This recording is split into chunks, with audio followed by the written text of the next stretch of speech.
Mainit na naman ang usapan sa crypto community matapos pong sabihin ng analyst na si ex-finance bull na hindi kayang pigilan ng market cap sa XRP sa pag-akyat.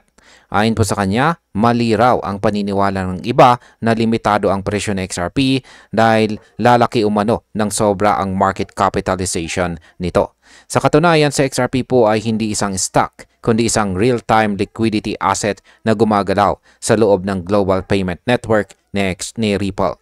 Kaya yan po ang siyang ating pag-uusapan sa video na ito, pero bago po tayo magpatuloy ay pakibasa na lamang po muna ang disclaimer dito po sa ibaba ng ating screen. Yan, ano nga ba ang ibig sabihin ng market cap myth? Yan, sabi rito ay the debate over XRP's potential price ceiling has reignited across the crypto community. Critics argue that XRP cannot soar to high valuations because of its market capitalization would become too large.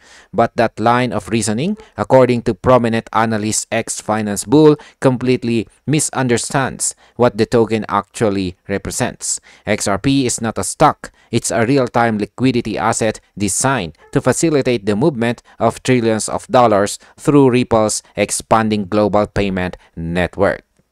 Ayan, marami na raw pong kritiko ang nagsasabi na hindi na raw kayang tumaas pa ng gusto ang presyo ng XRP dahil lalaki ng sobra ang kanyang market cap.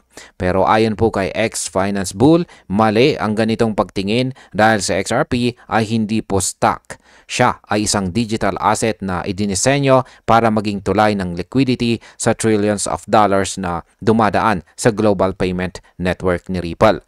Ibig sabihin, ang halaga po ng XRP ay nakabase sa utility o gamit sa sistema, hindi po sa simpleng speculative value. Sa market impact, kapag mas marami pong institution ang gumamit ng XRP para sa real-time settlements, tataas po ang demand. Kaya natural lang na lumaki ang presyo kahit hindi po sabay na lumaki ang market cap. Ngayon ay bakit hindi po dapat gamitin ang traditional na market cap logic kay XRP? Sabi po rito ay market capitalization price multiplied by circulating supply is a useful metric for assessing the relative size of companies or equities. However, it was never designed to measure utility-based digital assets like XRP. Unlike stocks that represent ownership or earnings potential, XRP's value derives from its function as a bridge currency for instant cross-border settlements. Ayan, ang market cap daw ay karaniwang ginagamit sa mga kumpanya para sukatin ang kabuuang halaga ng kanilang shares. Pero ayon po sa mga eksperto, hindi ito akmang sukatan para sa mga utility-based digital assets tulad ng XRP. Dahil hindi po siya stock, wala siyang ownership value o kita tulad ng kumpanya. Ang halaga po ng XRP ay nanggagaling sa bilis ng paggalaw ng pera sa cross-border payments. Kaya ang market impact po dito ay ibig sabihin kapag dumami ang transaction gamit si XRP, mas magiging mahalaga po siya kahit hindi tumaas ng sabay ang supply. Dahilan para maging sustainable ang kanyang presyo sa long term. Ngayon ay ano naman ang mali sa paggamit ng market cap sa pagtukoy ng presyo ni XRP? Ang sabi po rito ay in this context, using market cap to judge potential price is like using a car's paint color to estimate its speed. The two metrics simply don't correlate. XRP's price depends on liquidity demand, velocity, and transactional throughput, not a speculative valuation models borrowed from Wall Street. Ayan, kung iisipin daw natin, sabi po ni XRP Finance Bull, ang paggamit ng market cap para tukuyin ang presyo ng XRP ay parang pagsukat ng bilis ng kotse base sa kulay ng pintura. Walang koneksyon. Ang tunay na batayan ng presyo ng XRP ay ang liquidity demand, transaction speed at network usage. Habang dumarami po ang dumadaan sa system ni Ripple, mas lumalakas ang pangangailangan kay XRP kaya tumataas po ang presyo nito. Ang market impact po nito ay kapag mas mabilis at mas malawak ang paggamit kay XRP sa global payments, tataas po ang transactional volume na siyang magbibigay ng natural na upward pressure sa kanyang presyo. Ngayon ay ano naman ang tunay na papel ni XRP sa global finance? Sabi po rito ay according to ex-finance bull, XRP operates as monetary plumbing Yan, monetary plumbing, the settlement layer of a financial system capable of moving value across borders in real time. Tinukoy po ni ex-finance bull sa XRP bilang monetary plumbing o ang tubo ng modernong sistema ng finance. Siya ang settlement layer na nagbibigay daan para makapaglipat ng pera sa iba't ibang bansa sa loob ng ilang segundo lamang.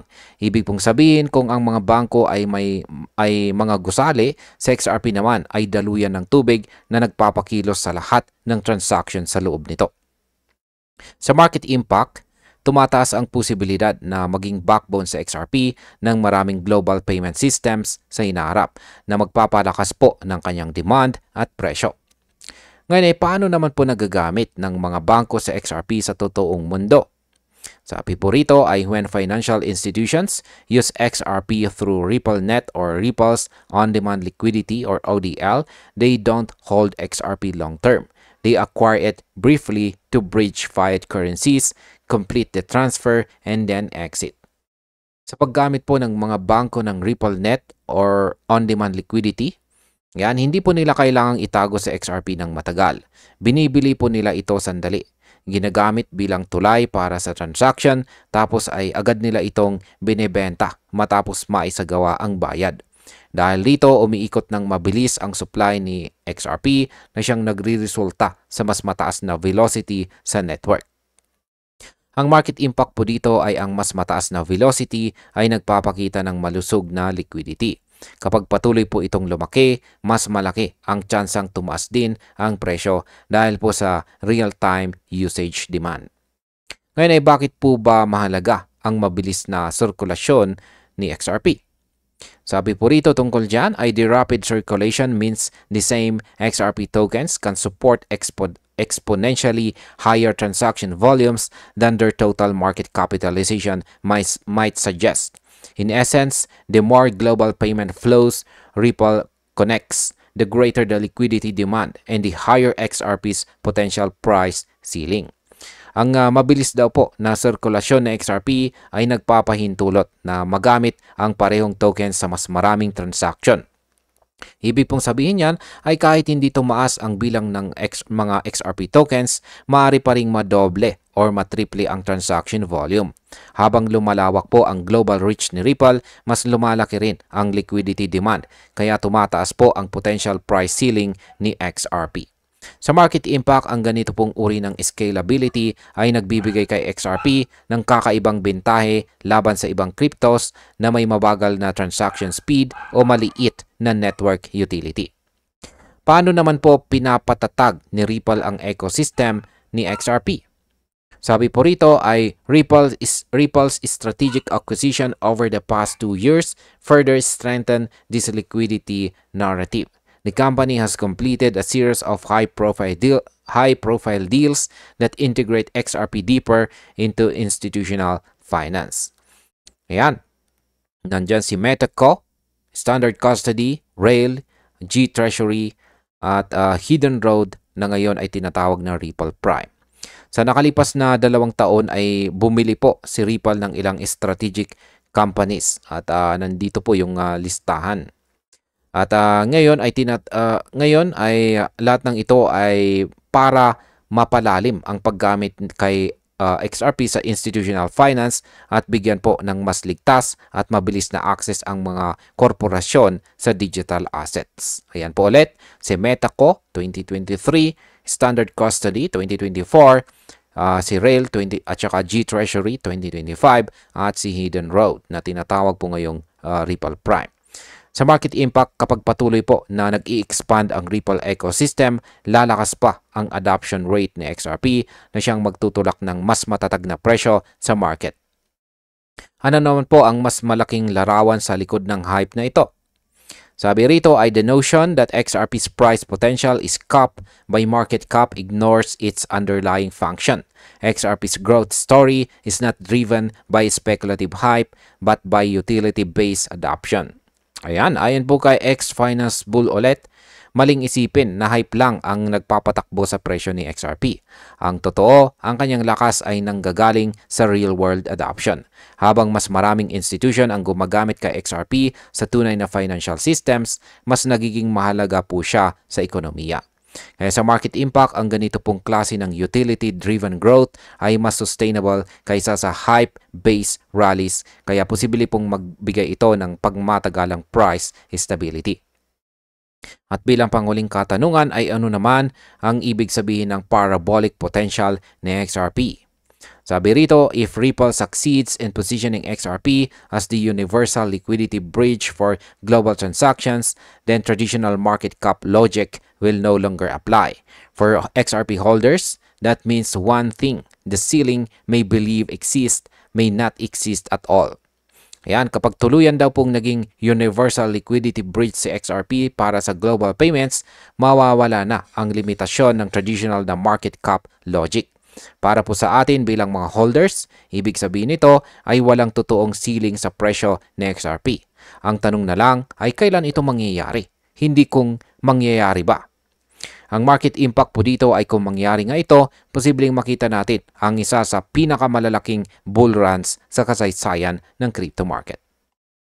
Ang aking opinion naman po tungkol dito ay para po sa atin na matagal nang sumusubaybay kay XRP, malinaw na ang tunay na lakas nito ay hindi po nakabase sa hype kundi sa utility. Habang pinapalawak po ni Ripple ang kanyang ecosystem at mas maraming institution ang nag-a-adapt, mas lumalakas ang pundasyon ni XRP bilang global liquidity asset. Kaya tama po itong si X Finance Bull. Hindi market cap ang makakapigil sa kanya. Sa mga darating na taon, posibleng masaksihan po natin sa XRP na tuluyang magparabolic. Ang mahalaga lang ay maging maingat tayo bilang mga traders at investors at patuloy na pag-aralan ang tamang timing sa bawat galaw. At ayan, hanggang dito na lamang po tayo sa video na ito mga ka-crypto. Maraming salamat sa panonood.